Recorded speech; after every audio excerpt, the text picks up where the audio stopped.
Hello, and welcome to the Spec Shaman Podcast, a show that explores the world of building product manufacturers, architects and engineers, sustainable design, and technology and trends. We engage in thought-provoking discussions with renowned experts, industry pioneers, and visionaries who are making a significant impact in the construction industry. Join us as we explore groundbreaking ideas, revolutionary concepts, and the latest advancements shaping the built environment. The Spec Shaman Podcast is hosted by Laura Elliott, the lead instructional designer at Ron Blank and Associates. Laura is a seasoned interviewer with a passion for uncovering the untold stories behind success. I hope you enjoyed this week's episode. Let's get started. Well, good afternoon. I am very excited to start this podcast today. In the last few recordings that I've had, the conversation has always gone to the skilled labor workforce and the lack of employees and workers that field is really experiencing now.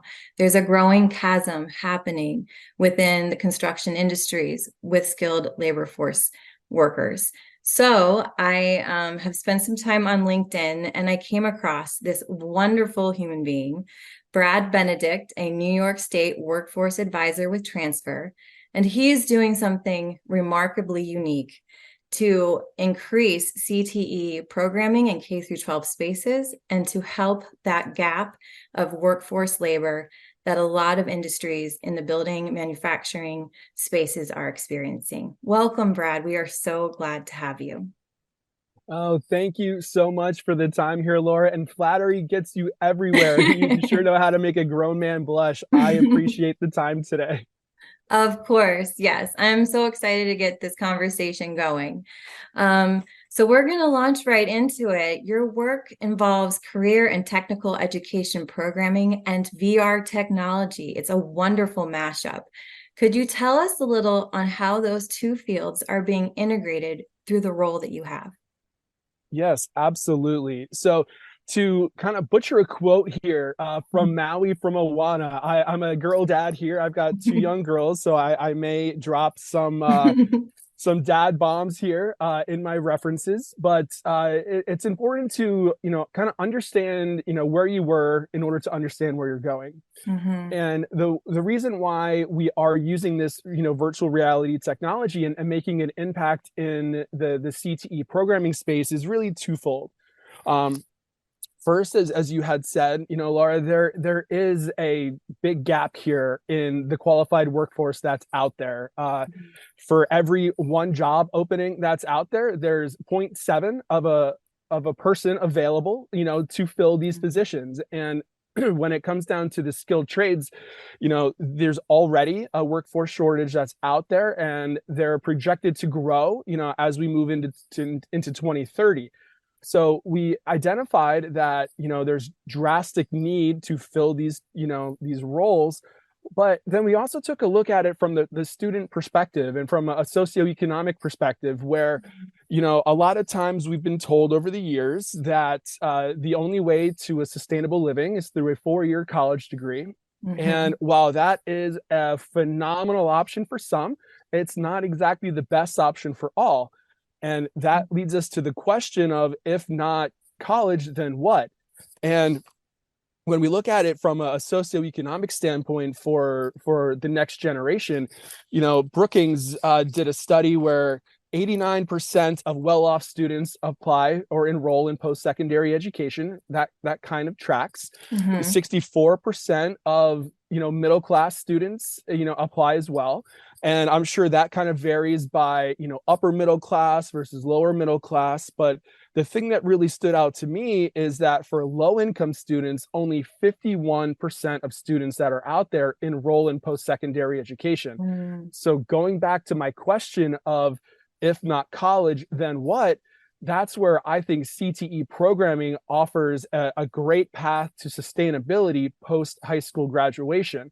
Mm-hmm. And not for nothing, but the Department of Education rates CTE focused students graduating at a higher percentage than non-CTE focused students, which I thought was very interesting. That's neat. Yeah, but I mean, don't get me wrong, the amount of seats that are out there for CTE programs are more limited than those that are non-CTE focused.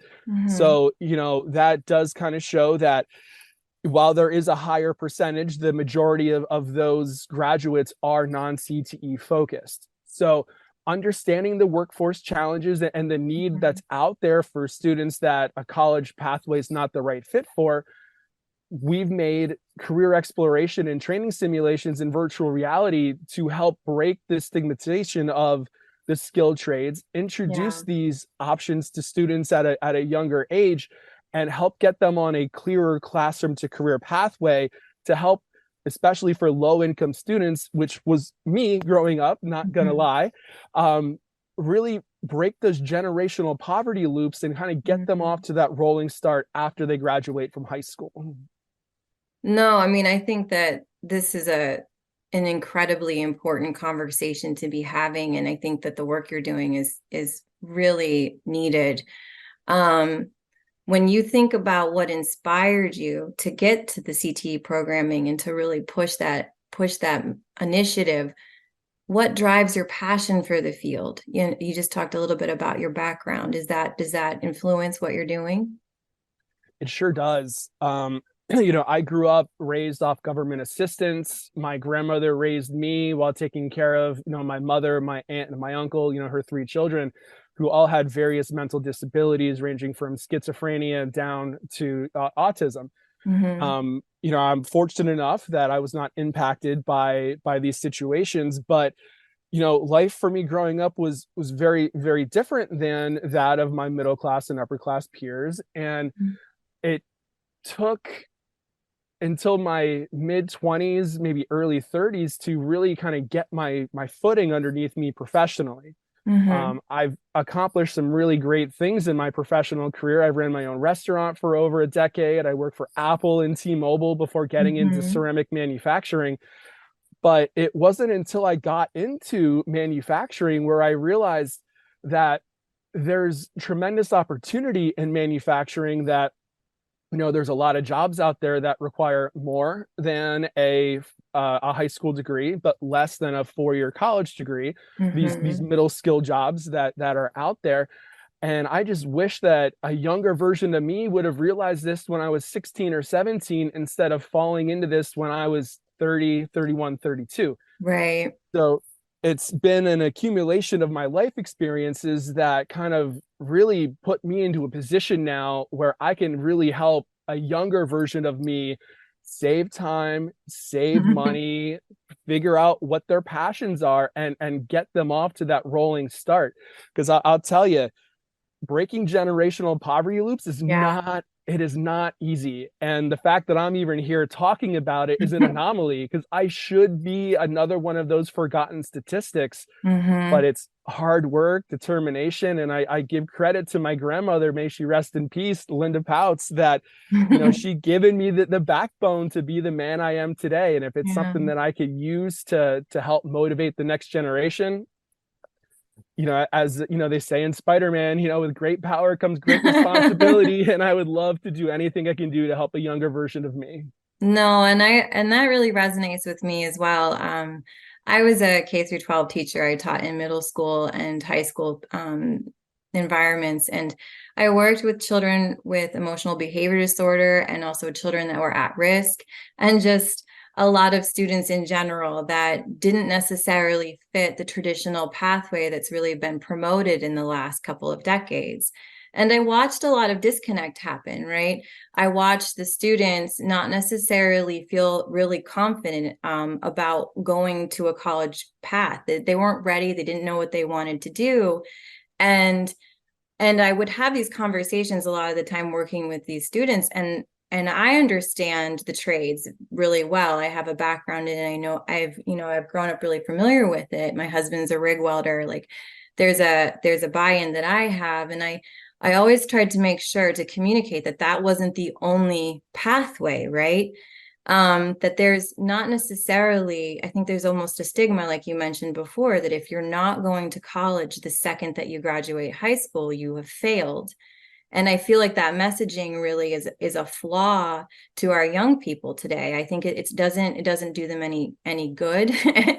I think, let's come up with a plan. Let's look at what options are available, and let's have those conversations really early on. I think that the cool thing that you have here with the VR technology, especially, one of the biggest issues with doing workforce development, especially when you're doing something like welding or something that's carpentry based, or anything that's going to use big tools, right?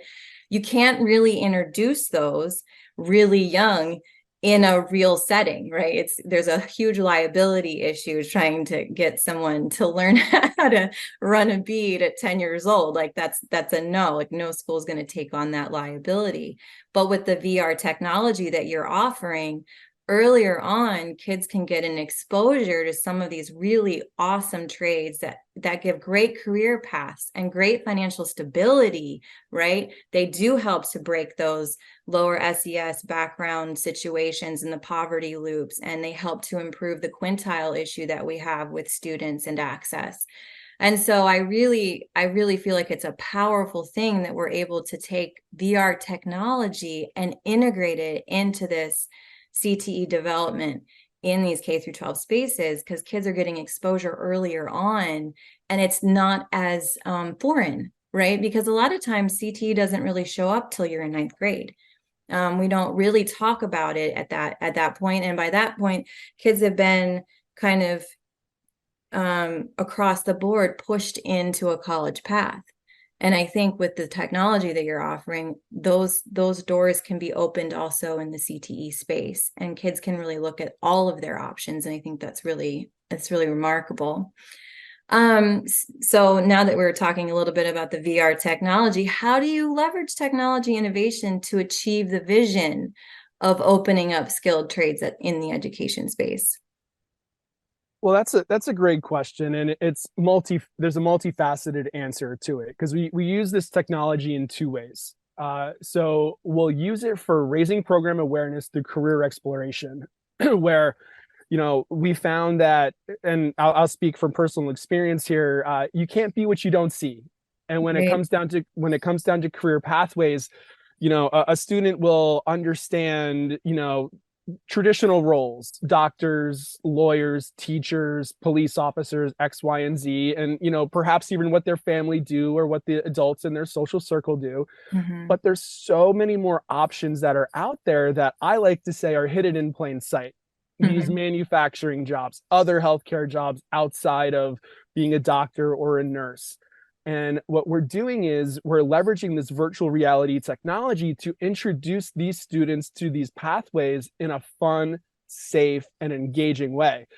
Those, fun and safe is probably the most important word out of all of that, because as you said, we don't want to put a novice student in front of a circular saw and say, here you go, figure it out, Laura, and I'll see you in the nurse's office in about 20 minutes. Right. But in virtual reality, when you put on this headset, you are taken away to another land without ever leaving your classroom. Your feet are still firmly on the ground, but if you wanted to experience what it's like to be a poleman, you can climb a telephone pole and work on an electrical box and restore power to, a town. Oh, that's so cool. And you could do this safely through virtual reality, and also understand what some of these careers entail. Are you afraid of heights? If so, then maybe being in alignment is not for you. Are you squeamish around blood? Again, healthcare may not be the best road for you, but you can have these experiences in virtual reality that you can have them in the real world. And we're not trying to replace real world experiences or real world people. We're just trying to introduce these concepts ahead of time. And then we take it a step further. All of our simulations are based off industry and national training standards, cool. OSHA 10, OSHA 30, NCCER, so on and so forth. So not only are these students having a fun and engaging time, but they're learning everything that they're going to need to know to operate safely in these environments that, when they're an adult, they're going to have to do anyways. So we're bridging fun with educational content and really bringing these experiences to children, or to students rather, instead of, having to take them to these sites instead. How do they respond to that? Well, I'll equate it this way. I'm going to show my age a little bit here, Laura. So, when I was in school, and if a teacher would bring in the rolling cart with the TV and the VCR, everyone would get excited. It just wasn't the same learning experience that you were going to have with a teacher standing in front of the classroom with the chalkboard. You were going to have another way of learning and intaking information. Yeah. That being said, in 2023, this is a more engaging way of introducing these concepts. We're not talking to students or talking at students. They're immersed in a world, interacting in virtual reality with tools and safety equipment, and doing the work that they would be doing in X amount of years should they go into these professions. So it's just been overwhelmingly positive to see student reaction. And every time I take a headset on site into a school, be it middle school or high school, students' heads whip around real quick, and they always want to get into the headset, which is great to see. I bet those are great days. They make highlights of my year. I'm sure. Every single time. That's so cool. Time. Yeah. When I taught history, they had a similar thing where it would take you all over the world with VR headsets, and the students would just, gosh, they would relish those days. It was so cool to, have them go from Delaware, right, to Turkey. And such a neat thing, where VR technology can take students and the doors that are being opened because of it. So I've talked to a lot of building product manufacturers, and our audience also includes, architects and design professionals. And these are definitely spaces that are aware that this chasm with the skilled workforce is happening. Is there anything that they can do to positively support CTE programming and help the mission of what you're doing spread and grow? Well, the first thing that I think of when I think of this question here is the average age of the typical tradesman that's out there, and depending on where you look, they'll say the average age is between 50 and 55 years old, which, not for nothing, I grew up learning that you're going to retire at age 63. So if the average tradesman is 55, that means retirement is right around the corner. Yeah. Now, the unfortunate aspect of it is that a large percentage of these tradespeople are around that age group, and there's not a younger qualified workforce coming up to fill the ranks. So that to me says that, industry needs, or not needs, but should rather, let the guard down, get out there, talk to these students, get into these schools, show them, what options are out there, and the wages and the upward mobility that comes with these careers. I kind of feel like in the current world, especially in this post-COVID world, if I'm allowed to say that, I know we're still kind of going through it, right. But, we were kind of siloed into our zones of genius before, with education, workforce development, and industry. And it's only gotten worse, during the COVID, pandemic. So we need to break these silos down and collaborate more. And they need to, education needs to welcome industry, onto their premises. And same with workforce development. If we can link these three amazing sectors together, a lot of the workforce problems, it still is going to take time and effort, but that's the biggest thing I can think of that could start to chip away at these workforce shortages that are out there. Because it's only going to get worse the deeper into the decade that we get as these folks start to retire. And if we're not inspiring the next generation, these problems are already going to be compounding. And dare I say that they're almost at crisis levels already. So... Yeah, no, it's definitely a critical shortage. My husband, as I mentioned, is a rig welder, and he typically he's teaching now, so he teaches welding. So he's right there rolling up his sleeves and bringing more skilled workforce people into the industry. But, in the last jobs that he's had, he's typically one of the older people, and there is almost like sometimes 15 to 20 years, and he's not even, he's in his early 40s. There's that big of a gap where, there's him and like a couple of guys that he's known for a really long time, and then not really anybody in their 30s even. There's some 22-year-olds, right, and 25-year-olds, because there is some traction being made, I think, in things like what you're doing. I think that there are educators that have picked up on it, and there's definitely industries responding, saying, whoa, whoa, whoa, we need people to build all the things that we're designing, and that's really important. And we need people to install the things that we're manufacturing, right? So I think that there is definitely like an alert that's been put in place, and you're starting to see younger people come back into the industry. But you're right. I think the partnerships need to be grown more, right? And these spaces. And that's why I wanted to have this podcast, because I think that the more that we talk about it, the more that people will have great ideas that bring this, coalition of people collaborating on putting the skilled workforce into the place that it needs to be development wise. I know that we just touched on the VR technology, but I just wanted to know, is there an exciting component that you like the most about it? Is there something that really stands out to you that's really special? Ooh, the first thing is just immersion. Yeah. Immersion is the number one thing that stands out to me with this technology, because as I had said earlier, you can be transported from the classroom, to a manufacturing facility, to a healthcare clinic, to a construction site, and you can do this all safely. But the other aspect to it, above immersion, is the breaking of misconceptions. So I'll use this as the example.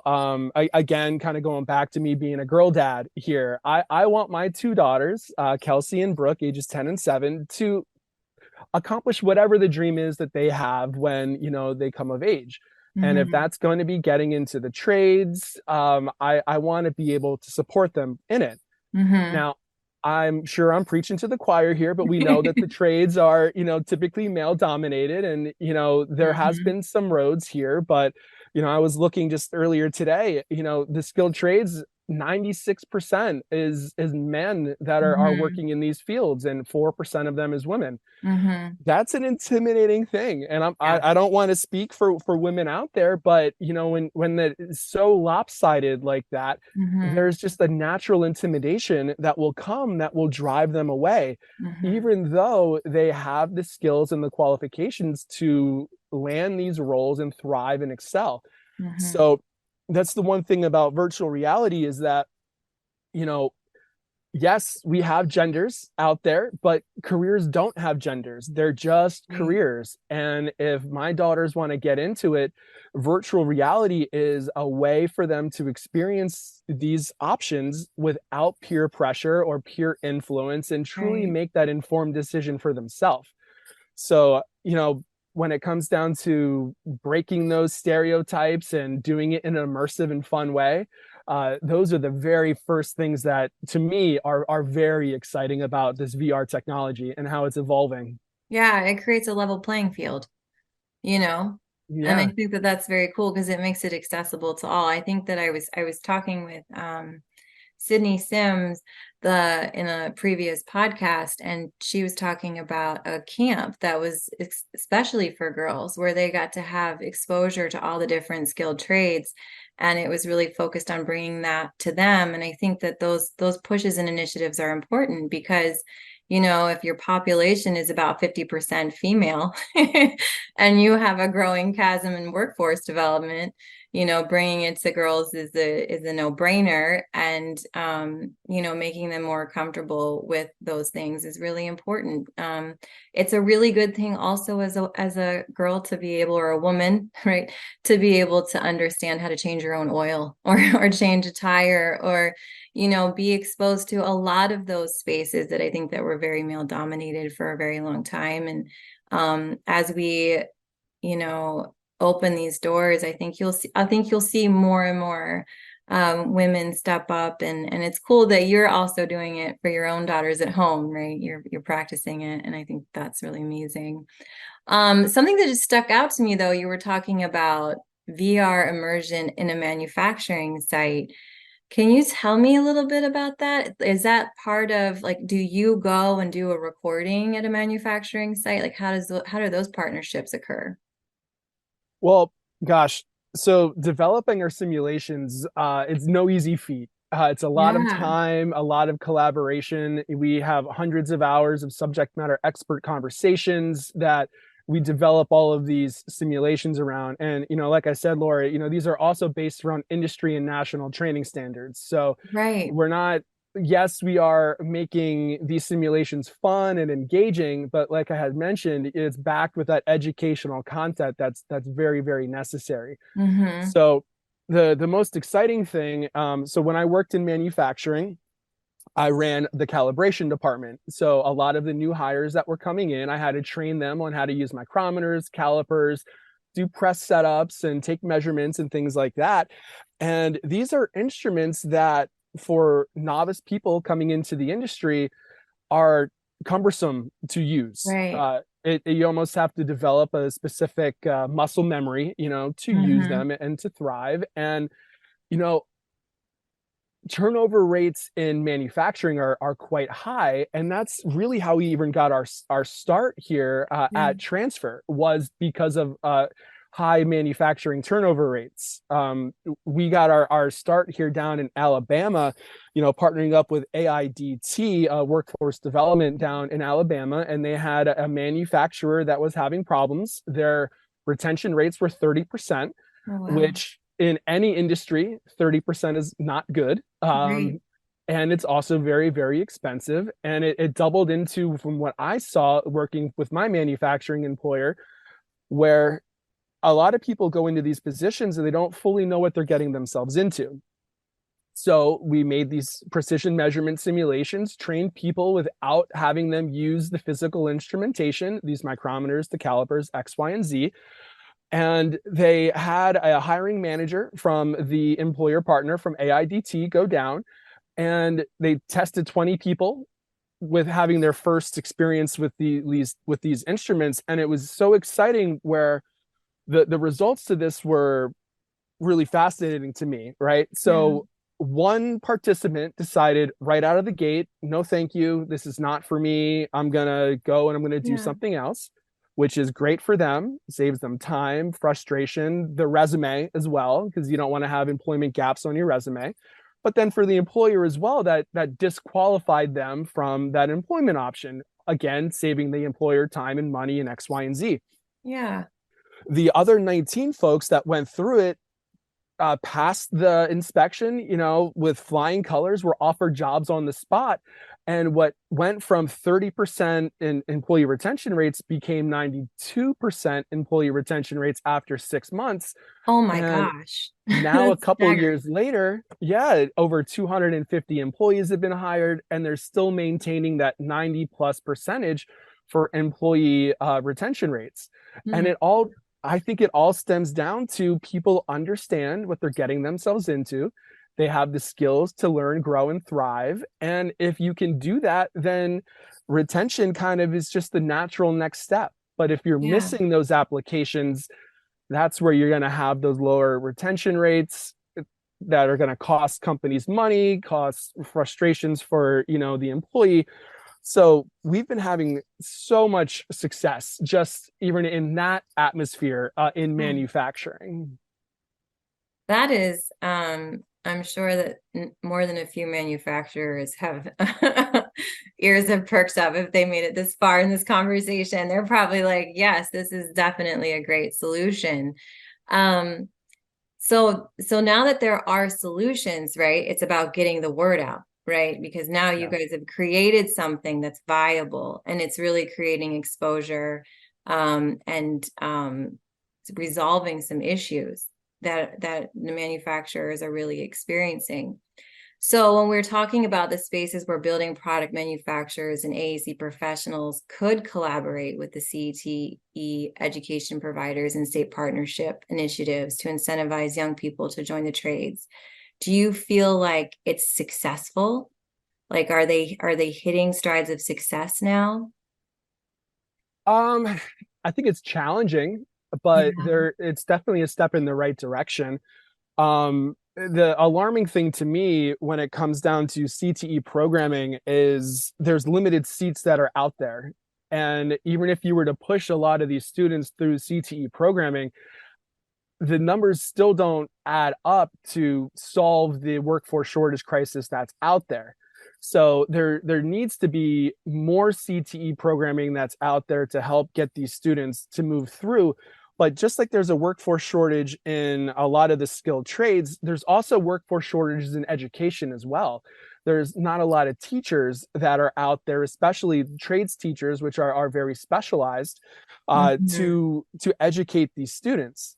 Now, not going to lie, another shameless plug here of benefit of virtual reality is that when, we do have these educators that are in the classroom, VR as a tool in the tool belt can help ease that teacher bandwidth in the classroom. We've actually even seen some of our partners where, they may have lost a teacher, during the semester, and we've had partners that have supplemented our programming in as a stopgap to keep programming going to help, continue the students down their programming, even though the teacher is no longer there.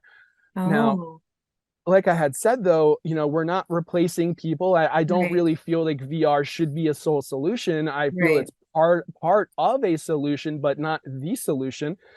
And it's just been really wonderful to see the different ways that this technology can impact the classroom, whether it's promoting these programs and increasing student enrollment rates with actually interested students. I know for me, when I was in high school, we called it VOTech back in the day, and a lot of my friends just kind of considered, these classes as a way to leave school, go out to lunch at Burger King or McDonald's, and then, spend a couple hours at school hanging out with their friends. But maybe they'll realize 2 or 3 weeks into the class that, this is not the right path for them. They're going to go back into general education. Well, virtual reality can introduce these students to these programs so that they know what they're getting themselves into. So that way, the students that are sitting in the seats are committed to learning and not just using it as a way to socialize outside of, the school that they normally go through on a daily basis. So there's a lot of, go ahead. No, I was going to say that probably has some great dual success as well, right? Because if you're introducing kids to it earlier on, it might weed out the kids that wouldn't find it fascinating, right? And they maybe would just do it because of a natural progression in where they're headed, but maybe they'd say, no, maybe I do really want to go to college because this isn't a good fit for me.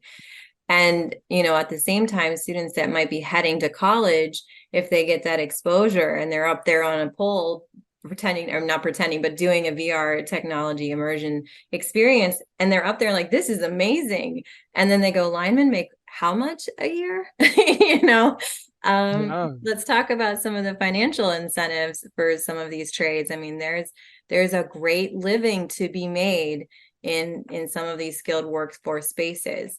So, there's probably a duality there in that exposure early on. There really is. And the other interesting aspect of it too is that, well, there's a couple interesting aspects, at least to me, is that, well, first and foremost, the skilled trades is a gift that keeps on giving, right? You kind of had said about, females learning how to change the oil of their car and, things along that nature.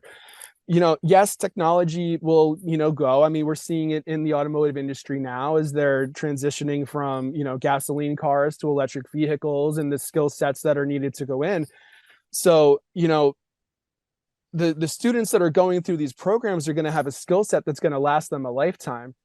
And in addition, not only are there like workforce shortages and things that are out there, but there's also an enrollment shortage for students going to 2-year and 4-year colleges. Right. Now, a lot of community colleges that are out there have CTE programming, whether it's a certification or an associate's degree, where, these students have a reason to continuously return to higher education. Mm-hmm. So it almost kind of feels like a win-win in the sense where if you can get a motivated student interested in career and technical education, that's just going to continue to monetize to a lesser extent the college landscape and give students a reason to keep coming back to learn new skills and to progress professionally. So it's just, for all the misconceptions that are out there that the trades offer, and they consider it an untapped resource. I think that there's no reason for it to be untapped. Right. Lean into it, right? Like, show these students what's out there, and let them make the decision for themselves what's best for them. No, and I think one of the biggest issues to this is awareness, right?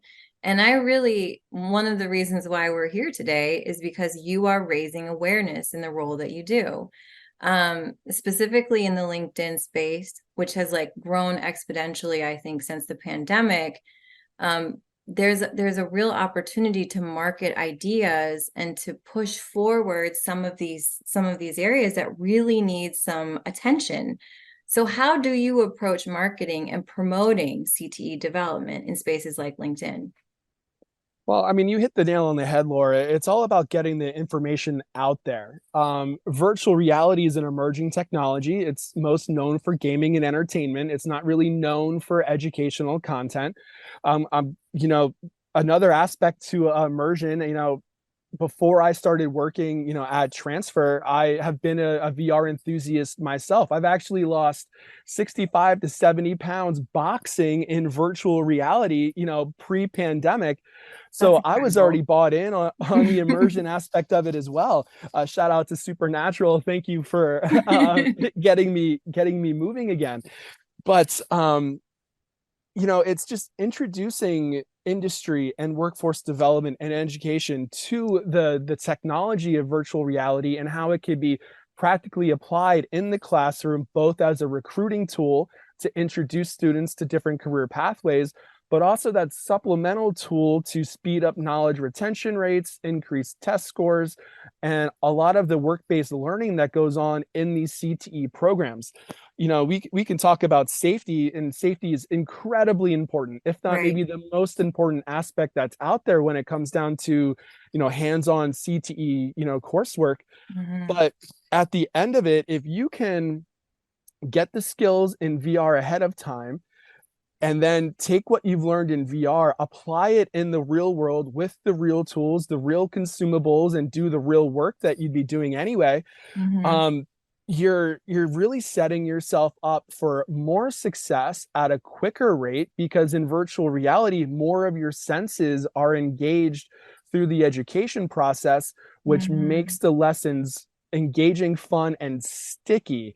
I never thought I would ever use the word sticky in talking about education, but that's the thing. We want this knowledge to resonate, land, and last, so that when students are put in the position for assessment, that they're prepared and able to knock that class out of the park. Well, and I think one of the biggest foundations of education is we learn by doing, right? So this VR technology is allowing students to do, right? And it will reinforce memorization, it'll reinforce concept mastery and things like that you're not going to get with a pencil and on paper, like writing. And I think that has its place as well. But I mean, I think when you pair something like this, it just really enhances the learning opportunities for students. And so it's really a wonderful thing. What are the biggest challenges? I know you talked about this a couple of times, the seats in CTE programming. What does that mean? Are you saying that there are just X amount of teachers and educational programs that students can enter, and they don't equate to the number of skilled workforce laborers that we need? Yeah, so I think that there's two key challenges when it comes down to CTE programming. I think I kind of touched on both of these earlier. That the first thing is the teacher shortage that's out there. Because of that, there's only so many seats that are available. Now, the way that the system works is that a lot of times the school districts don't have CTE programming on site. So they need to send their students offsite to different CTE centers, or in New York, we call them BOCES. Mm-hmm. And one BOCES, or one CTE center, serves a vast array of school districts that are in the area. So there's limited seating. So if there's, one automotive class that has 20 seats, but they have to serve 5 different school districts, each school district only has a small portion of students that they can send to these programs. Now, I've talked to some school districts in the Northeast here, in Maine in particular, where I was kind of just left with my jaw hanging, open after the conversation, because, in the high school, they had 700 students or so, but they only had 15 CTE seats that they could send their students to. Oh, It, wow. it equated to something around 3% of the student population had the opportunity to go into CTE programming. Now, last I checked, 3% is not a lot. And when we're talking about, we'll talk about healthcare, for example, that's going to need about hundreds of thousands of nurses. I've also seen, forecasts that say we're going to need 1 million registered nurses, over the next decade. 3% of 3% of students is not going to fill the need of hundreds of thousands of open job availability. And if you can't tell, I'm kind of struggling with a little bit of a cold here myself. I've got the sniffles, and without these healthcare professionals being available, Right. wait times and the how they treat their patients becomes very, very challenging. And burnout is one of many reasons why there's a workforce shortage in the healthcare industry. Especially, it happened before COVID. COVID exacerbated things like it did a lot of things. But again, to kind of go back to the point, if you're only having 3 and maybe 5% of the student body being able to go into these CTE programs, the numbers just don't add up. Or a colleague of mine, she had said something that made me chuckle the other day. She goes, "The math don't math." Right. and Right. and Math isn't um, the mathing. math isn't mathing. And Mhm. Emily, thank you for that inspiration. But it just goes to show you the point here, where there are some very, very big problems in the CTE world, and Right. we need to make sure that the limited seats that there are out there are filled with interested and motivated students wanting to Sure. thrive in that environment, and Sure. not just there to hang out, like I had referenced earlier. Yeah, no, and I think that the VR technology is a key piece to that, right? Because it Yeah, gives the exposure and it might bring more students in.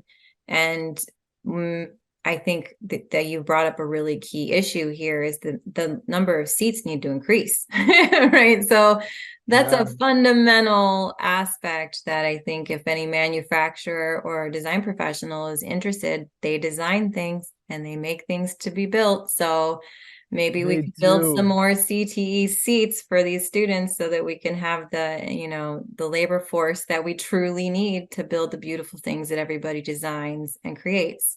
Yeah. I Um, mean, not for nothing, the CHIPS Act that, is being discussed a lot right now, as we're trying to bring, semiconductor manufacturing back, on American soil. mhm. There's just not the workforce there. Like, we have the money there to build the facilities, but we don't have the workforce to do the work to do it. Hmm. There's a facility out in Arizona that was supposed to open in 2024 that had to delay the opening of their plant until 2025 because they didn't have the employees to work in the facility.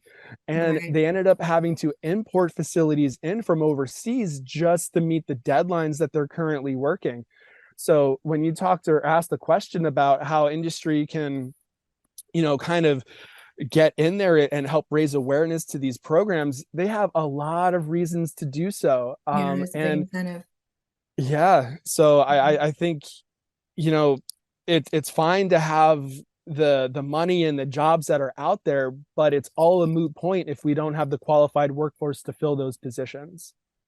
No, and I definitely agree with that being a primary concern for sure. And I know from the teacher side of things, they could maybe increase the salaries for teachers. I think that across the board, that's just the biggest point of pain, I think, for any educator, is that for the workload, especially, and especially someone that works in CTE who has the experience of being a skilled laborer, hopefully they're bringing that with them. They know what they can command in the field. So incentivizing them to come into the classroom and teach that is a difficult thing, right? There has to be a financial incentive for them to be able to support their families, or to be able to do that, to bring that awareness. They might even have a heart for it. Like, I want to do CTE training. I want to give back to the space that made my life possible. But I think that's another conversation that I think that's happening across many states. And a real point of pain for educators all around. So we're coming to a close, and I want to know, what is an industry secret or personal philosophy that you orient your work around, especially within the context of promoting CTE and career exploration with VR? I wish that I had a great secret here that could just blow the minds off of everybody that's listening, but I always like to take things back to the basics and focus on the lowest common denominator, if I may. And it's always be curious. Like, for me growing up, my plan A to get out of poverty was basketball. I was a point guard, and I had all of my eggs in that basket, and 2 knee injuries to my left knee kind of took the winds out of my sail and kind of put me back into, the first step of my professional journey, if you may. So the one thing that nobody can take from you is your knowledge. So always be curious, always ask questions. And when it comes down to virtual reality and career exploration, don't just stop at one. And if, kind of treat career exploration in the skilled trades the same way that you would treat, vetting a 4-year college. It doesn't have to be an if then. It can be just an and. Mm-hmm. You can either go to work in the skilled trades, and you could also go into a 4-year degree. It doesn't have to, be positioned as one or the other, right, even though they're 2 different paths. So do all your due diligence. The skilled trades offer a wide variety of options for students that are out there: manufacturing, construction, healthcare, cosmetology, veterinary, X, Y, and Z. And understand, figure out where your passions lie, try it, have fun. And if you can do it in VR and do it safely, even better. But it's just really important to get this information out there, break these misconceptions, because manufacturing, again, as an example, it's not just smokestacks and steel mills anymore. Right. It's robotics and clean rooms that, you could literally eat off the floor. And that's not what we think of when we think of manufacturing. We think dirty, grimy, long hours, hard work. And it's important for me to let them know that all work is hard and long and challenging. You could be a plumber or you could be an accountant. You're still working those 8, 9, 10-hour days, and you're still, mentally and physically strained. It may look a little bit different profession to profession, of course, not going to deny that, but always be curious, always ask those questions, and just do whatever you can do to dot all those I's, cross all those T's, and make that informed decision for what's best for you. No, and I love that. For me, I think that the way that you just framed that was perfect. It's not a polarized situation. You can go to college and have CTE training. Like, it's not a mutually exclusive situation. And, a lot of times you can also go back, right? You can go and work in the field for 10 years and then go get yourself a degree in construction management or land development and really apply what you've learned in all of those spaces. You could go and be a nurse, and then you could go back and become a doctorate in nursing, or get a doctorate in nursing. So there's a lot of options for continuing your education. And I think that that is probably a messaging issue for K through 12 students, where they feel like they are either going to be one thing or another, and life is really a journey, and you can always get more education to improve where you currently are and to contribute with what you know.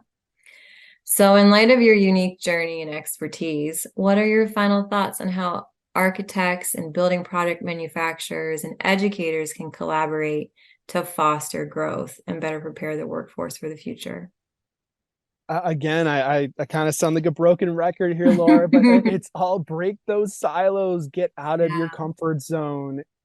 Industry, go to education, go to industry, ask those questions, figure out, where the needs are. I ran a poll on LinkedIn a few weeks ago asking educators, do they feel like they're a part of workforce development? And I was disappointed that over 50% of those that participated said no. And I understand that, when it comes down to secondary education, it's all about graduation rates and things like that. But there's always that next step. A diploma is amazing to have, but you need something to come after that to continue that journey, because life doesn't just stop after you get that diploma. So ask those questions, go out into these different communities, bring everything together. And, if you could really put students on a classroom to career pathway, it's only going to make their lives better. You're going to look better. Your institution can have the spotlight for the amazing work that's going. And then the employers are going to get exactly what they need. And that's that qualified workforce that's able to be retained. So we all can have the luxurious things that we know and have grown to love over the years. Yeah, and I think successful outcomes, right? At the end of the day, the heart of education is a successful outcome. And there's not a one size fits all for any student, and I think bringing more awareness to the trades is a really important thing to do in education spaces. And then after this conversation, I think a huge key is creating more spaces for that learning to occur.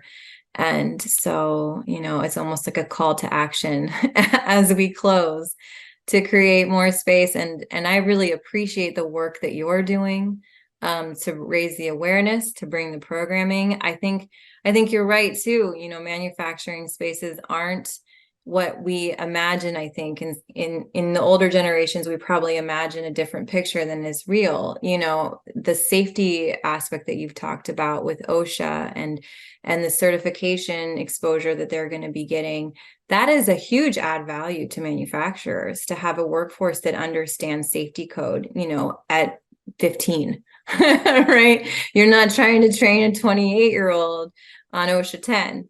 And so that's a huge add value that you're bringing to the table. And we're so grateful to have you. Thank you for all the work that you're doing to help this chasm close. And I look forward to talking to you in the future. Absolutely, Laura. Again, thank you for the opportunity today. It's been an amazing experience. Look forward to the next conversation. Thank you for listening to the Spec Shaman Podcast. If you enjoyed today's episode, please subscribe to our show and leave us a review. The Spec Shaman Podcast is produced by Laura Elliott and Brad Blank. A huge thank you to our guests who made this show possible. Building product manufacturers who want to increase their specification opportunities, please visit specshaman.com or ronblank.com. Thanks all for this episode, folks. See you next time.